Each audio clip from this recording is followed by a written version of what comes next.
into the furniture. I purposely didn't wear a white top because I thought the chairs were going to be white. Well, anyway.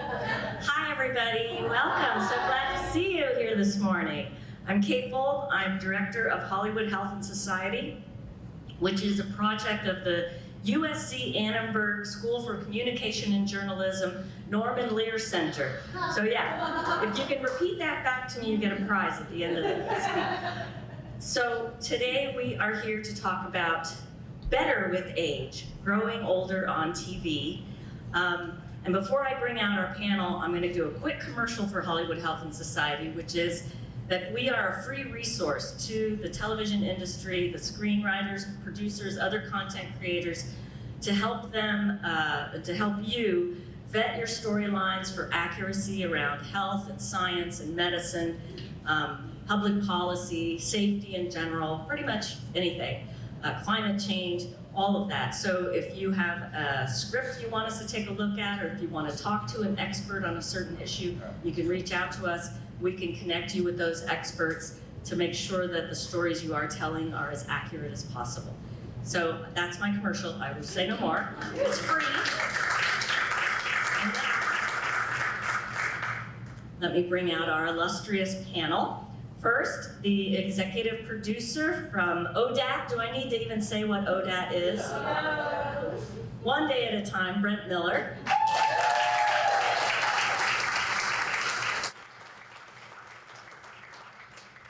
This woman needs no other qualifications other than just her name. Mimi Kennedy.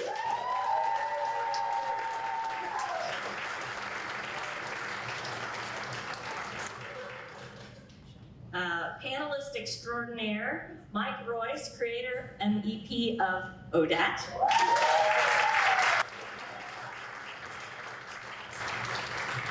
And writer-producer of How to Get Away with Murder, Sarah Thompson.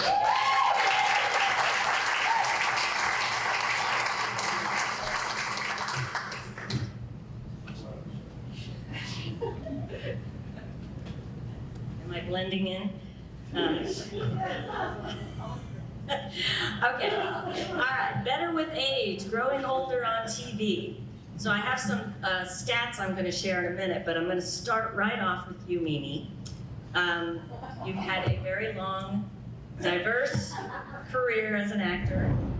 Do you want to talk about your journey as a woman, I'm not going to say of a certain age, but, you know, and how that's been in Hollywood. Is there ageism? What have you faced? Has it changed? Yeah, it has changed. I got to Hollywood in, 1970, I think 6 or 7, as a young person, and was Let's Discover 3 young people, Debbie Allen, Ellen Foley, and I.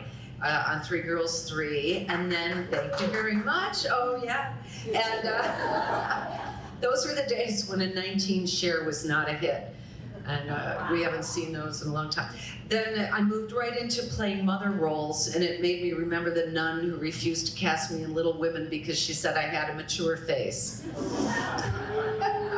So I could play a daughter. Can we ask you how old you were at that time? Oh, I was 17 when I had a mature face and couldn't play a joke. So you see, it's actually a soul aspect, and that's what I really want to say. Age is an accumulation of experience in your soul. It's hard to show a soul on TV. The Native Americans said the camera steals your soul. So, you know, we'd like to prove them wrong, but it is hard to show that. An accumulation of experience shows in the body. When seeing women on TV was only about the body and sexual reproduction and how do we get the human race moving again, and let's all be Marilyn Monroe and then have babies and be a mom, and then what? Throw you away after all that, because what's that worth? That is the life of the body, but it doesn't make any sense without the life of the soul. So thank you, amen.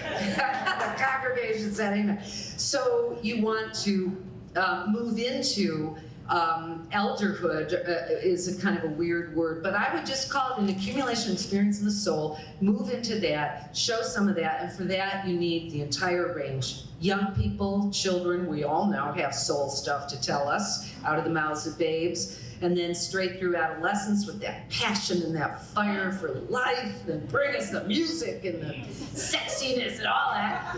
And then parents, we need to care for one another, and parents really learn to do that.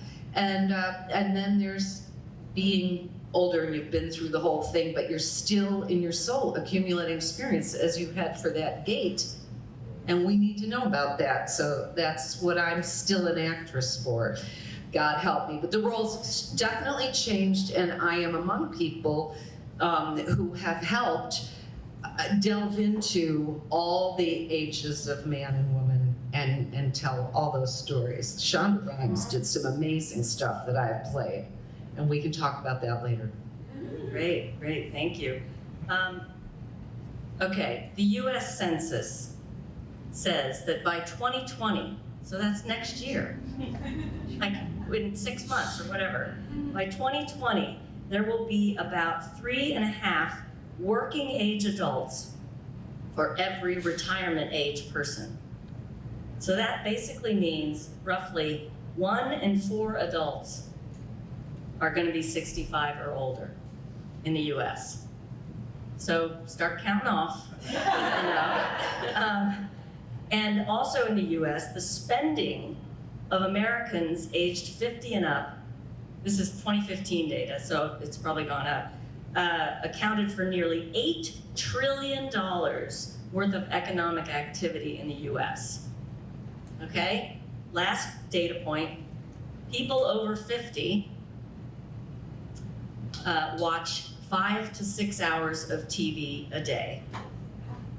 No judgment here because we're TV people and us doing it, right? Why aren't they watching more, right? 8, 9 hours. Yeah, exactly. No judgment here. Go home, turn on your set. But with all of that, considering all this, why aren't there more shows aimed at older adults or featuring older adults than there are? Brent, I'm going to ask you to start, and then anybody else who wants to. I don't know that I have Why'd you do that? I work with Norman Lear, and his and my passion was doing a show on anyone older than 65, and it was called Guess Who Died? And we did a pilot for NBC, and it was a lot of fun. It was amazing. It starred Holland Taylor and Hector Elizondo and Christopher Lloyd, and it was based on a story really that had happened. My mom lives in Palm Springs, like outside of Palm Springs. We're from Ohio, but I brought her out here like 12 years ago, and I went to visit her, and I was coming home, and I said, God, Norman, these people are alive. Like, we need to talk about this. I mean, my mom's 76, so she's young. I mean, young, and I think young. In Norman's terms, she's... Yeah, yeah, my partner's 97. He'll be 97 in July. So anyway, to answer your question, I don't know the answer, but we did do an amazing pilot that NBC did not push forward. It's something we really loved and are still trying to push. But there is a world where executives think that once you hit a certain age, you're maybe not relevant. And it's frustrating because I would disagree with them. And as you were just saying these, data points, it feels like it's a no-brainer. Like, why are we not doing more shows that live in this world? So we're not gonna give up. We're gonna keep pushing, just like we do with One Day at a Time. And we'll see what happens. I mean, there's such a wealth of stories to be told in this demographic that I think we're missing out on. Anybody else comment? I'm against it.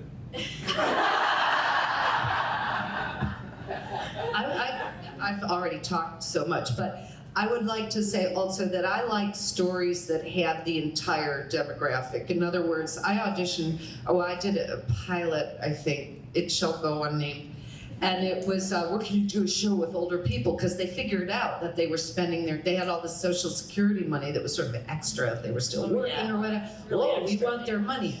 And it took place in an assisted living or an old age home, whatever you want to call it.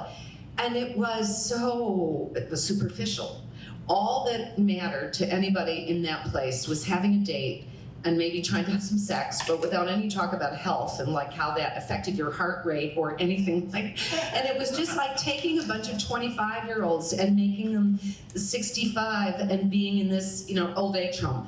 And it was stupid. And anyone who would have seen it, I know, I'm so sorry, because I'm dissing myself and my people, but it's okay. We can stand the criticism. And that was years ago. That was a long time ago, maybe 15 years.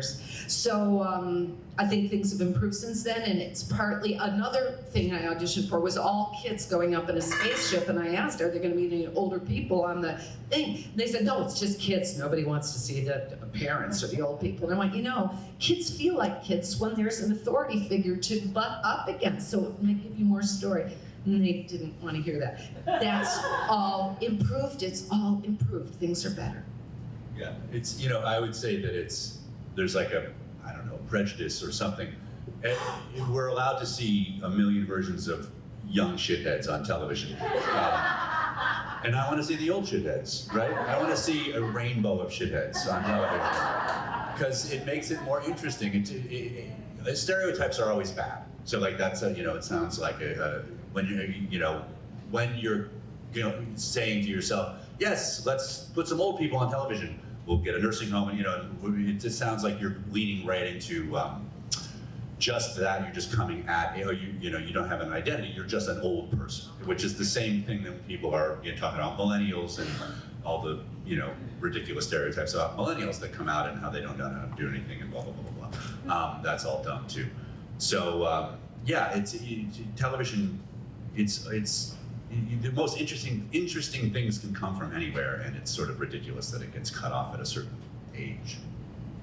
Well, it's also fun to write for the people who created the shitheads, so the parents of the shitheads on television. I mean, for us, Annalise Keating is such a force on our show, and when we were thinking about her mother, who's played by Cicely Tyson, who is just incredible to work with. She's 94 years old, and she is just amazing. But it's fun to write for someone who would create this woman, Annalise Keating, and it's just she's funny, she's just as strong of a woman as Annalise, and to be able to give her the witty little lines that she delivered, her comedic timing is just incredible. It's a lot of fun. It's really fun to write for her. Yeah, I can imagine. Yeah. I was 94? 94. And she just shows up on that set, and she is just, everyone loves her. And Viola jokes that when Cicely Tyson is on set, she's no longer the number one, she's the number two. So everyone just fawns As it should over be. as it should be. Yeah. She's amazing. Well, that brings me to another data point. So life expectancy in the US is consistently going up. Many more of us can expect to live into our 90s, maybe beyond. As Norman says, everybody wants to get old, right? Because what's the alternative, right? We all want to get old, so why are we so, why do we deny it so much? But with that, if you retire at 60 or 65 or even 70, you can potentially have 20 to 30 more years of life. That's going to involve infrastructure in the community, healthcare, caregiving, all of that stuff.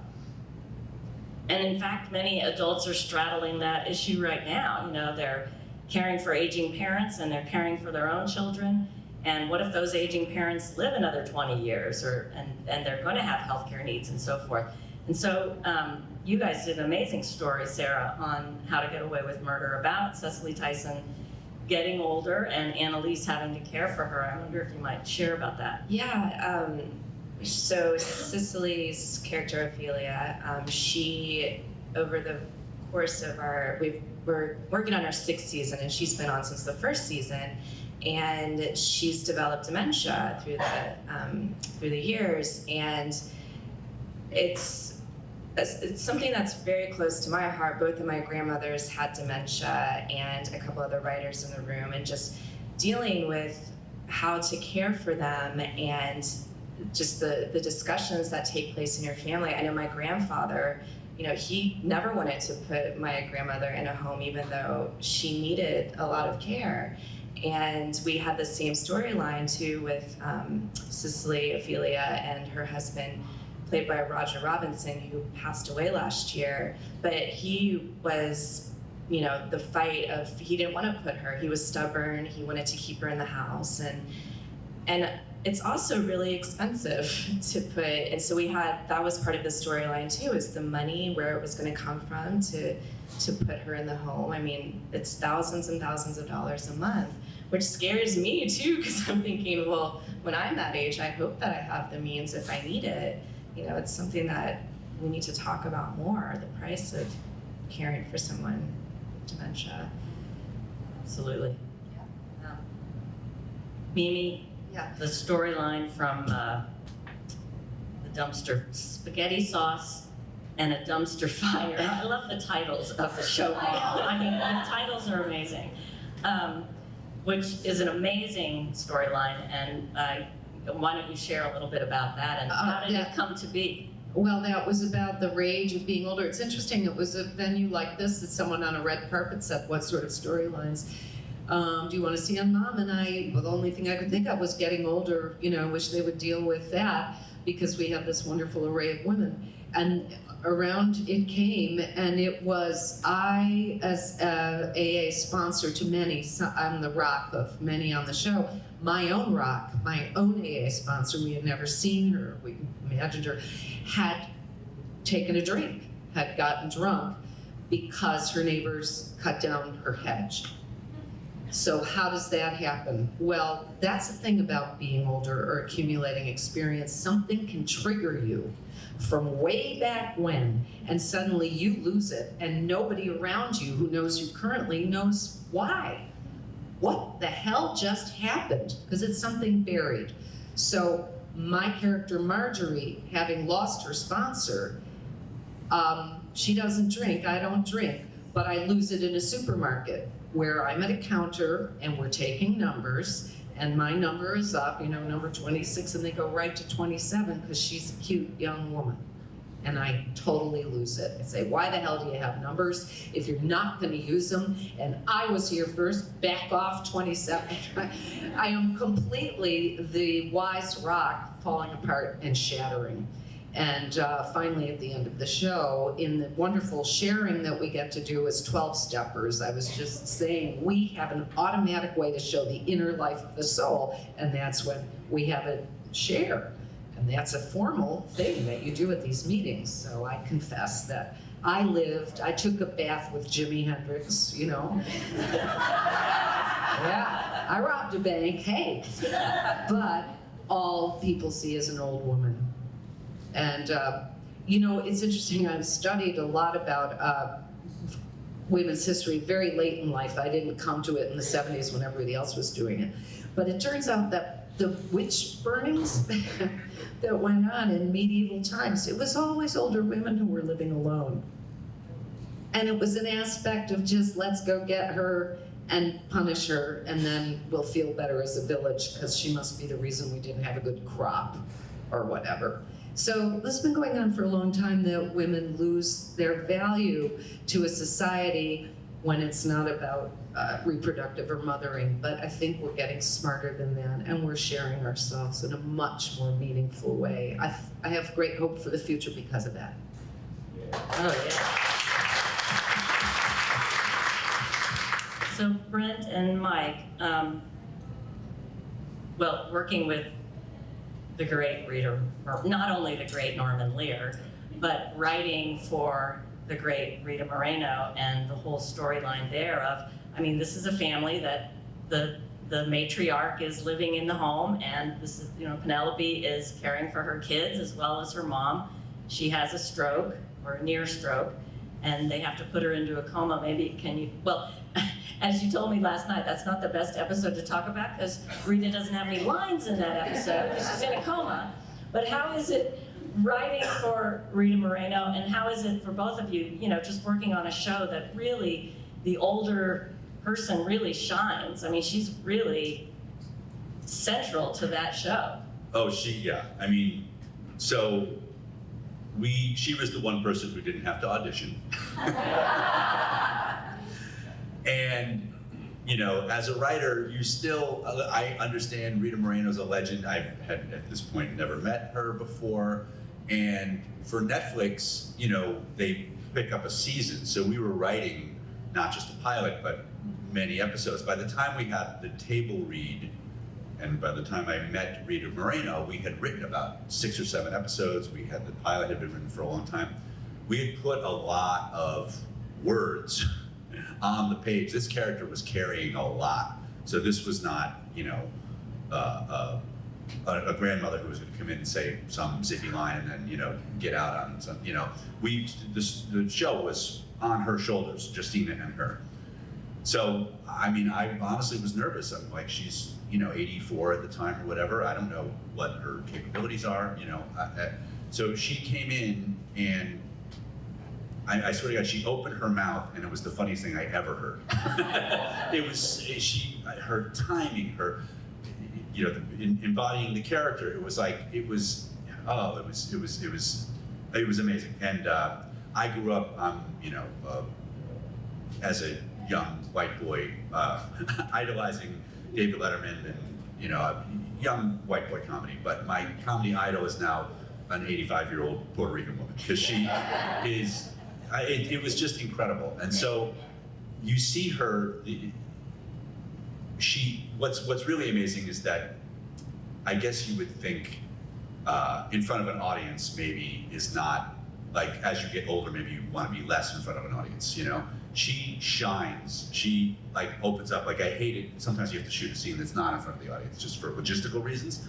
She just, you don't get to see the whole, she just blossomed. It's amazing. It's an amazing, she comes to life, and she should go around giving seminars about, look at me and then put more of me on television. We did a panel at the Writers Guild, I don't know, a year or so ago, on this topic, and we had Rita and Norman on the panel, and it was like wrangling cats. I mean, the two of them together, it was like trying to, let's focus, people, they were just off and running and laughing and carrying on.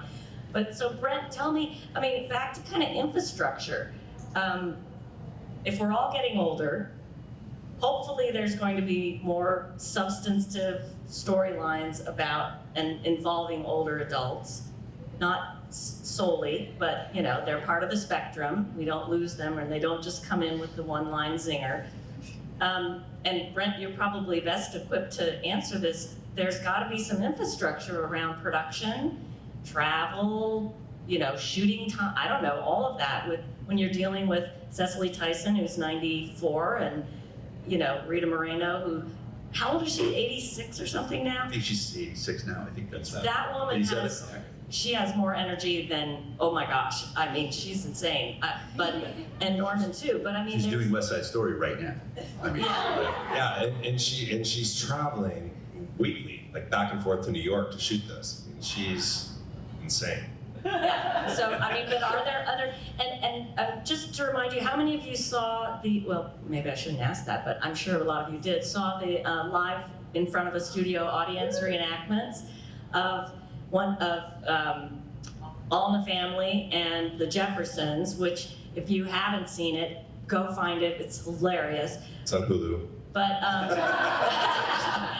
but Marla Gibbs, who played the Jeffersons' maid in the original, comes back and plays, she's, I wanted to say auditioning, she's interviewing for the job as the Jeffersons' maid, and so when she makes her entrance, of course, everybody goes crazy, but she's got to be up there in age too. I think she's 87 as well. Yeah, so I mean, are there things as a producer that you have to think about in terms of, I don't know, how long you can work, or travel issues, or I don't know, are there things like that you need to think about?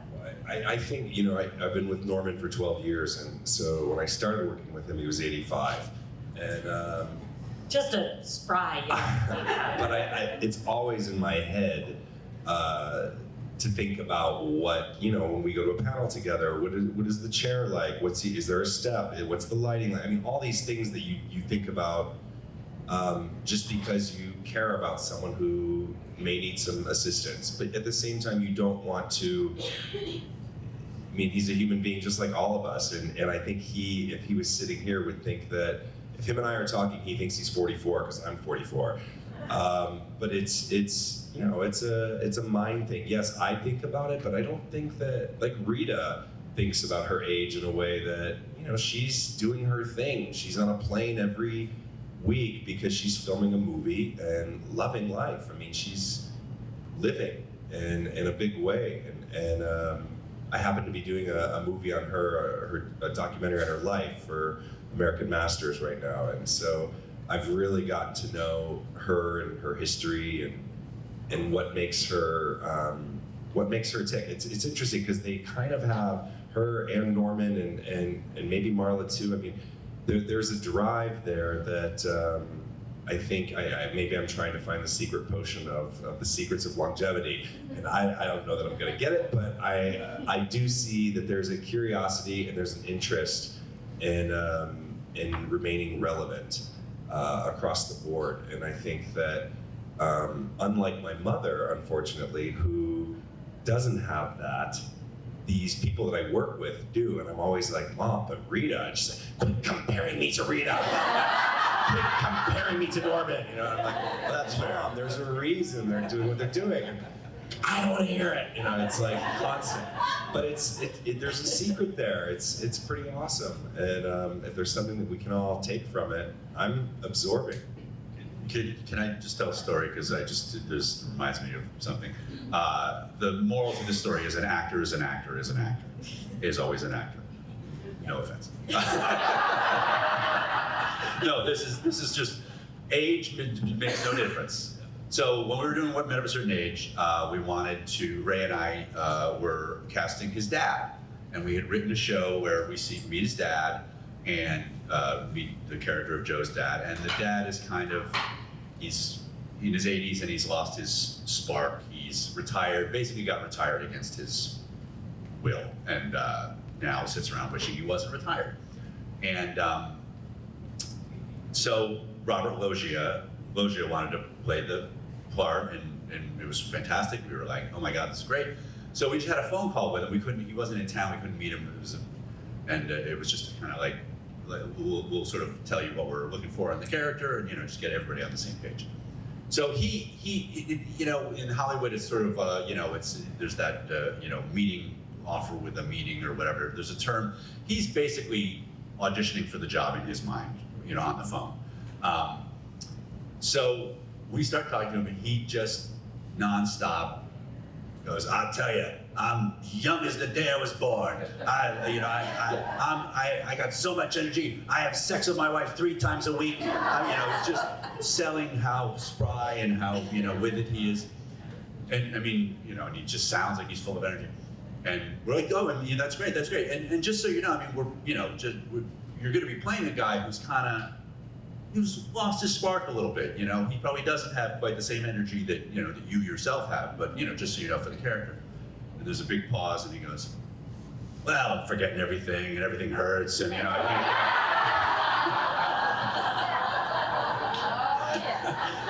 like, wait, am I losing the job? Am I losing the job? I can limp. They really don't want to limit themselves too, because I remember I was on set with Cicely, and it was like 2 a.m. We're in Altadena. It's freezing outside, and she's in a little bathrobe for the scene. And I would go up to her, and she always goes by Miss Ophelia. She stays in character the entire time she's on set. I'm like, Miss Ophelia, are you sure I think we've got it. We don't have to. She's like, no. I want to do it again. I want to do it again. And I'm just, like, if she gets sick on my watch, I'm done, so, but they really just don't, they have so much energy in themselves, and they want to keep going, and just so full of life. So, yeah, it's amazing. Brent, you told me a story about Norman and Marla Gibbs, I think, coming to some event in Atlanta or something, or Yeah, can you tell that story? I mean, it was really sweet because the two of them had not been connected in several years, and we were down there, I think, promoting his book. So this was about 2015, I think. But we were in Atlanta, and you know, again, there's certain things that you have to think about when you're traveling with people who need, you know, just some help. And so we had two wheelchairs, and the two of them in these wheelchairs, and both with sunglasses, and we're moving down the Atlanta, you know, terminal as we're going, and I turn around and look at them, and he reaches over and he grabs her hand.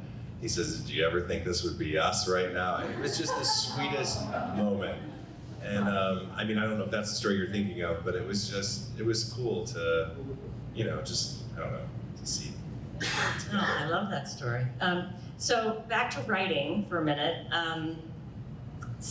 There's probably been some conversation over the course of this festival about diversity and inclusion in depictions and so forth. This is another area, inclusion of older adults, right?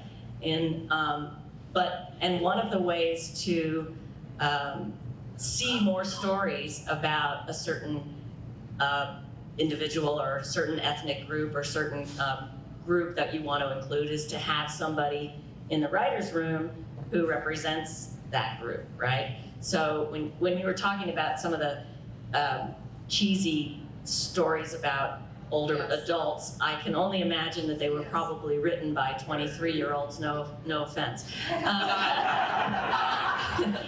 Or younger, who knows? But so, I mean, do you see older adults in the writer's room, and do they pitch those stories? And Mimi, I think it sounded like you kind of pitched that story about Marguerite. Yeah, no, they're very responsive. In our writer's room, it's interesting knowing them as I do. The parents and parents-in-law are very, very important to these writers. Of course, they're writing a show called Mom, in which, so they're dealing with older people in their minds as their parent, whom they love and also wrangle with, of course, as we do, and who's one of our writers, her father had dementia, and her mother, who was a very august personage in her own working life and then retired, cared for the father. So all those questions come up, no matter how high you were in your own mind.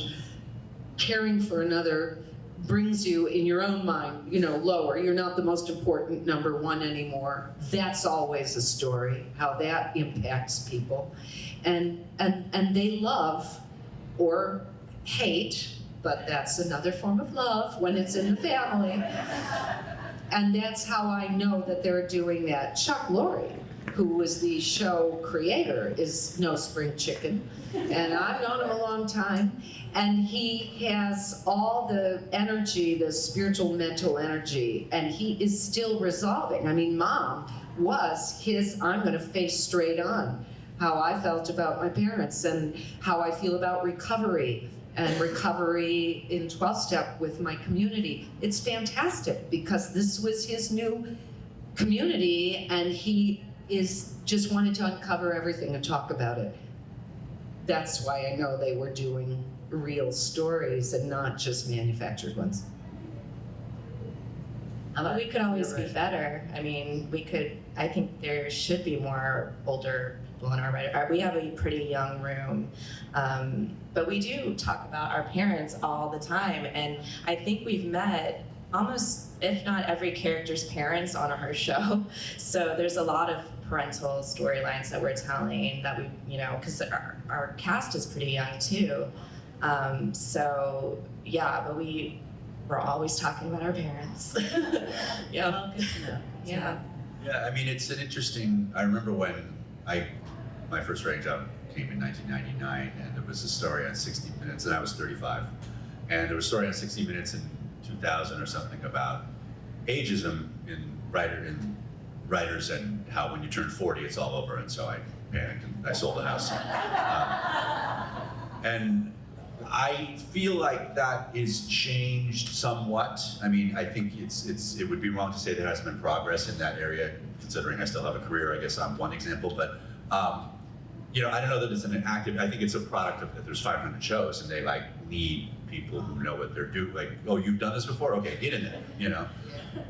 So I mean, that's good. That's all a good thing. It's still a bit of on Raymond. We had a writer who was I think 70 by the time he was done, and then even 5 years later he went to Russia to supervise the Russian version of Raymond, and had an amazing time. And you know, said he was some of the best writing he ever did. He like wrote with translators basically. He was supervising. He was a head writer who had to use a translator to give notes to the Russian writers. So I think it must. I think more progress will go hand in hand with more programming that needs people who are these people. I mean, you are writing from their own lives, and you know. And presumably, if we're all going to live longer, if you've got a nice steady writing job on a show that's going to go 15 seasons, you can age right along with it. Yes. Yeah. Hopefully. Yeah. Either of you have anything to comment on that? Writers' rooms? I mean, I think we're, as you were saying, I think we can always do better. I mean, we have a project right now that we're doing that is, the focus is a love story. It can be anything we want, but they have to be 65 or older. So, you know, I've been meeting with various writers to hear their stories on what they might want to talk about. You know, and inevitably, it's always something to do with you know, just the pains of aging in general, and how can we do it with, you know, through a comedic lens. So it's you know, it's we can always be doing better. Yeah. I would just say that thinking about an older love story, Raymond had Doris Roberts and Joe, right? And they were an older couple, and I'll never forget the writer, director of The Postman, Il Postino, that movie. I think it was an Academy Award winner. And I met him doing some television, and he talked about his parents' 50th anniversary, and he had just been there. And he said there's such a power to shared biography. Whether these people, you know, went through hard times, were faithful, all the things that can happen in a long marriage, they knew every step of the way where the other was at. And to share a biography for 50 years is so powerful because you know each other. Then there's the loss. Chuck is doing this on the Kaminsky Method, which is a very good show about aging. Michael Douglas dealing with his aging agent, who has lost his wife, Susan Sullivan, who was the castmate of mine on Dharma and Grey, playing the ghost of his wife who returns because he's still talking out loud to her, which every widow or widower that I know in my community, they say they do. I talk to him every night. I still speak to him or her. And loss is interior, internal, and then finding new love, they had me do that on Mom too, is external. There's this sense of, oh my God, it ain't over yet, as Rodney Crowell's song says, it ain't over yet. And those stories are so fresh, but they don't happen only in one linear thing of only the old people. There's usually young people involved, there's some trigger to it. Yeah, Where do you find all that? Boils down to diversity in all, you know, in race, religion, color, age, you know, all the rest of it. Diversity in front of the camera, diversity in the writer's room, and those rich stories will come out. Okay, I think I'm being told it's about time for Q&A, is that right? Yeah. Okay, so do we have questions from the audience? And I don't know if we have mic runners or, okay, up here in the front.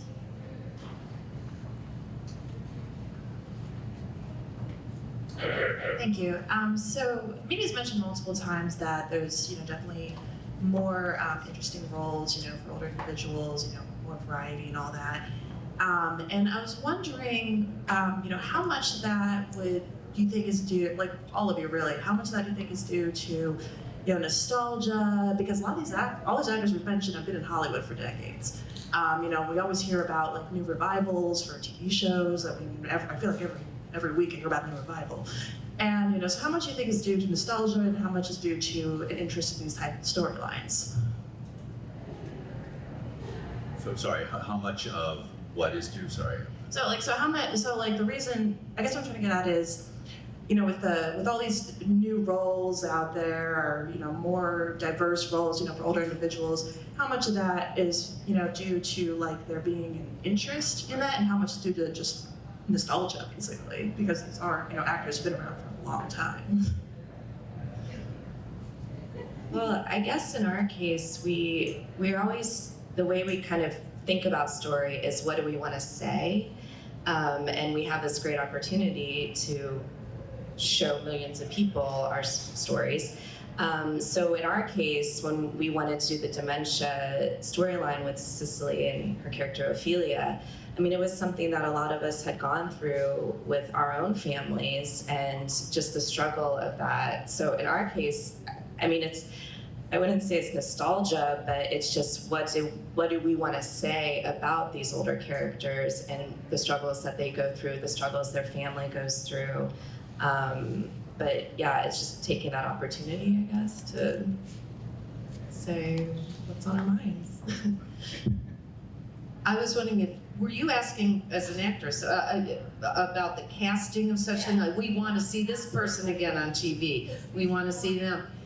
I think there's an element of that because TV created its own stars, so to speak, that are kind of separate from other aspects, theater or movies. I know I've benefited and not from such a thing.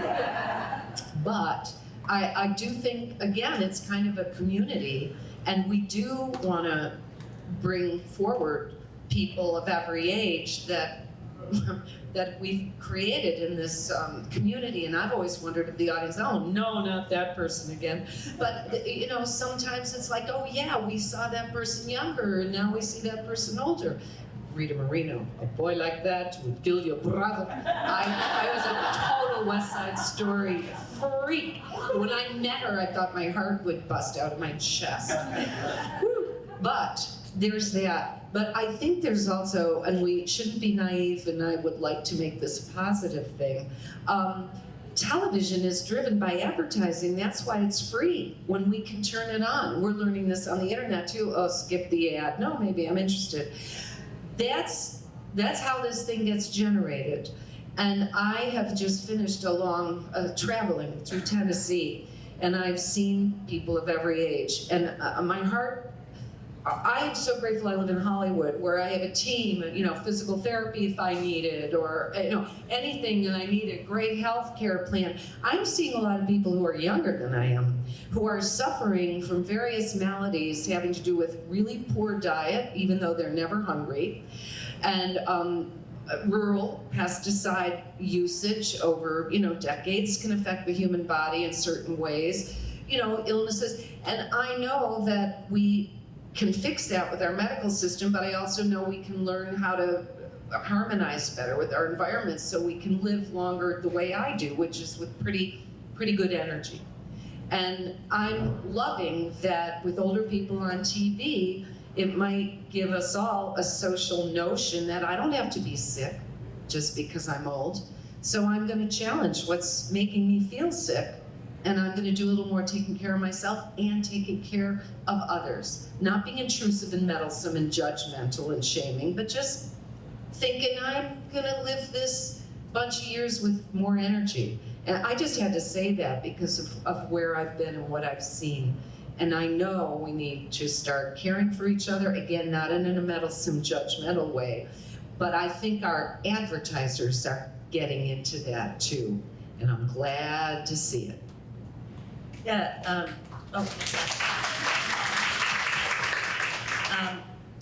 I went to the theater, the movie theater, and they were showing the 5 foreign films, short films that were nominated for the Oscars. This was, before the Oscars.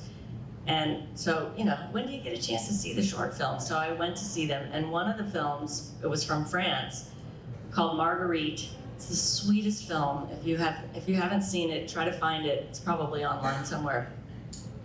But it's about an older woman and her caregiver, because they live in France, and anybody who needs somebody to come to their house and take care of them gets that. So this is a young woman comes every day to take care of her, and it's just the sweetest, sweetest story. And I won't tell you, anything more than that. But it got me thinking, that kind of storytelling is relevant if you've got the healthcare policy that goes along to support it.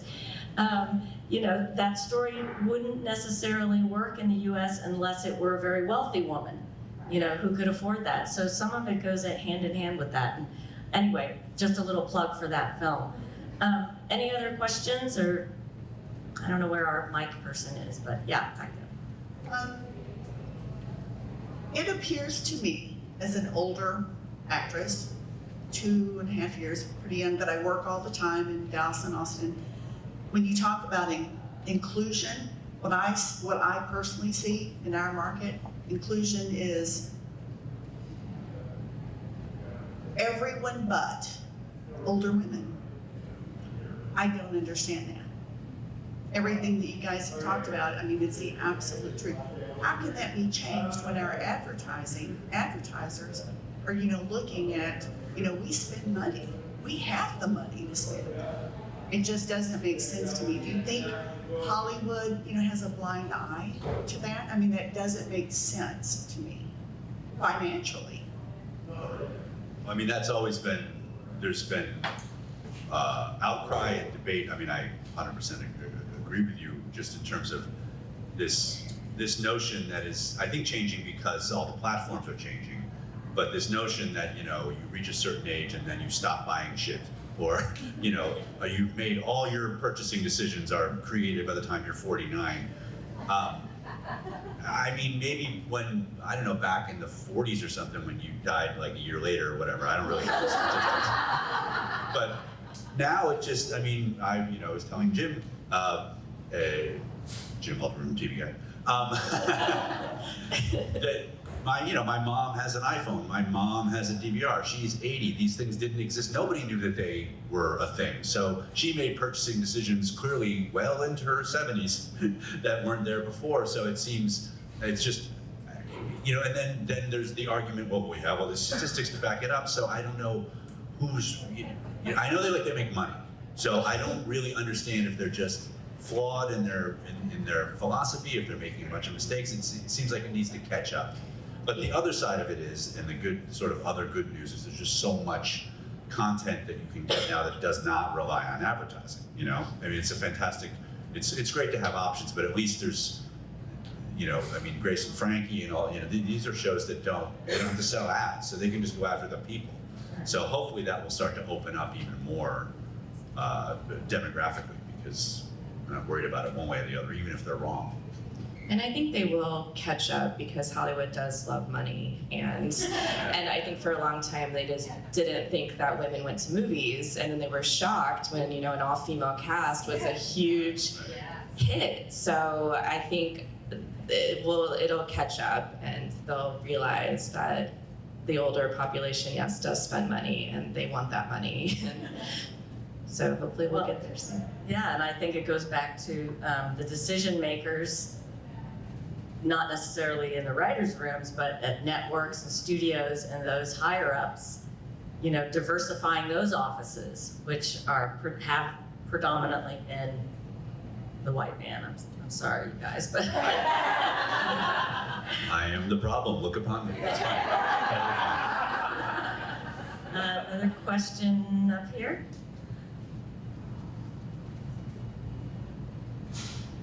Hi, everybody.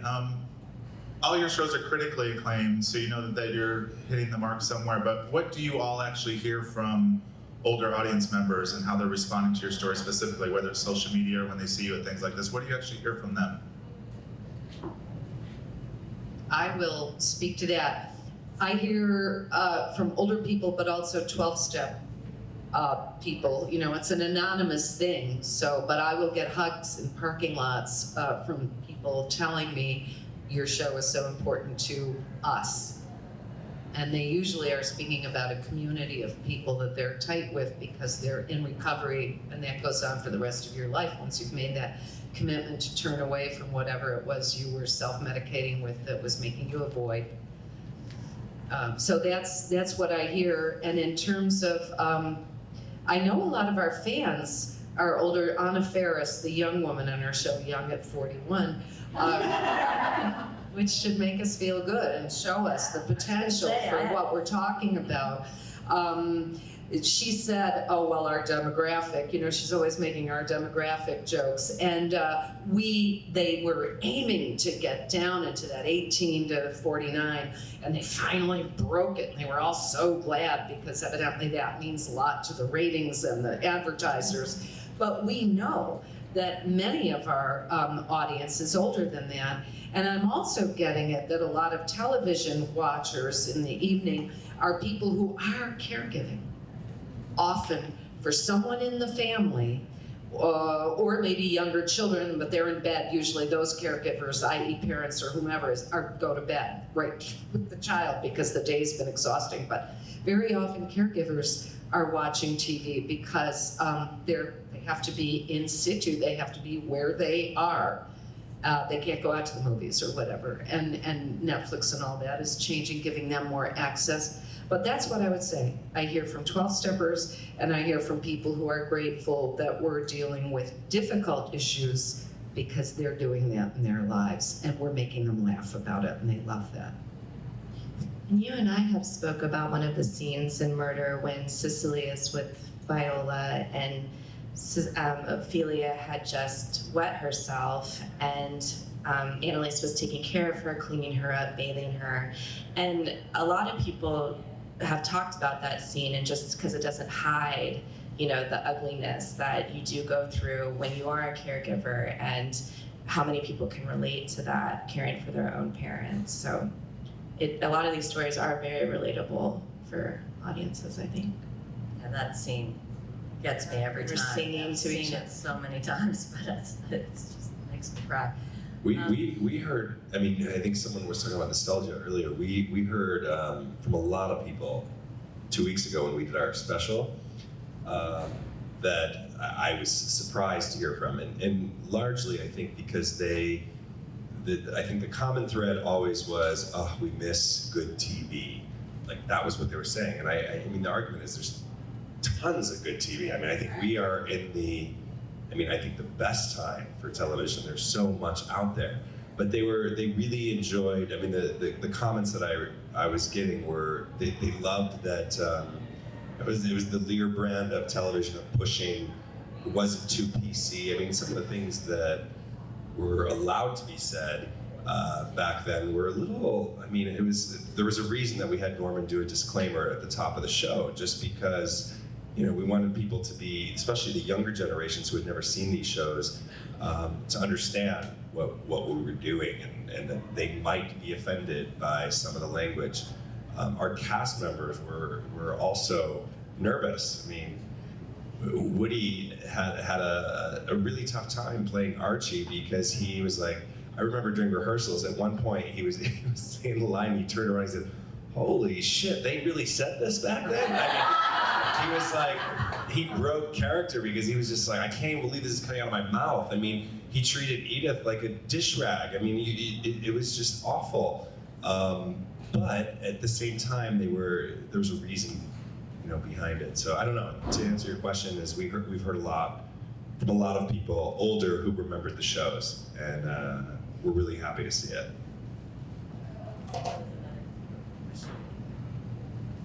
First of all, I want to say I loved you, Dharma and Greg. That was just... Thank you. Hippies in this room. Well, I almost God bless you. recognized you because of the hair, the red. They had to fry it up. Yeah. It was such a good show. And I want to just say that I used to watch a lot of Britcoms, and you were talking about the retirement home type situation. They had one called Waiting for God that was just magnificent about elderly people. And also, they're keeping up appearances and Are You Being Served? All of them were very rich with older characters.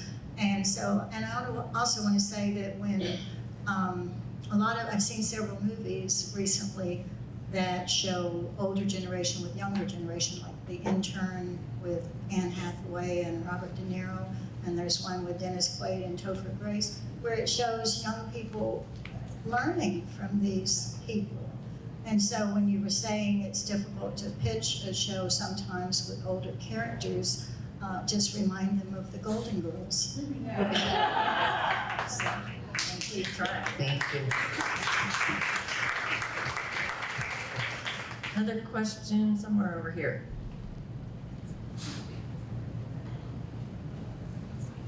I have a question for Sarah about the character of Nate Leahy Sr. and what it was like to write for him, and to see such a nuanced African-American older man on screen was just amazing. Glenn Turman, I love that man. He is so wonderful to work with. And writing the character of Nate Sr., that storyline last season really became the heart, I feel, of our season-long story. And when we didn't want a spoiler, but he ends up being killed, and it was so sad. We knew that was where the story was going to go, but none of us really wanted to do it because there was such the two of them, Billy Brown, who plays Nate, they just had such great chemistry together, and Glenn he would ad-lib a lot. He would play with his lines, and he would just make them better. But yeah, and we do have a very diverse writers' room. I mean, that's very important to Shonda, and I think half of our room, maybe even more, are people of color. So they're getting an opportunity, and they share a lot about their grandparents and their fathers. And so it was really just a whole coming together of all of us talking about our parents again and grandparents. And I think having such a diverse writers' room really does make those stories richer and truer. And I feel lucky to be a part of that. Okay, we'll take one last question, and I think we have to wrap it up. So just real quick, I mean, we've talked a lot about actresses that have been in the business for decades. Do any of you know of any groups or organizations that assist older people who want to get into show business, as even like a second career or something? Or are there agencies to help older people who want to get into acting or writing or something like that? Wow. You just blew my mind. What I'm thinking is there should be an acting class specifically for that. Oh, well, I know, exactly. A few more years on Mom, I may think about what I want to do with that dough. And that could be something. Cottage industry for you. It will be driven by the roles, but I have a manager who is constantly having to shave the client list, and you can imagine young white men shaving because they're not being asked for as much. Well, them's the, what do you call, they paying the dues. It's our turn. And it's paying the dues. And then, but there must be a demand, one might think, for older people, and all you would need is the chops to be able to act on demand, and you need to know what you're doing so that you don't get, as I did when I was young, in front of the camera, and 17 takes later go, oh, that's what you wanted? Why? I didn't know much about camera in my younger days. It was all theater, but you could teach that. I could teach that. Okay, thank you.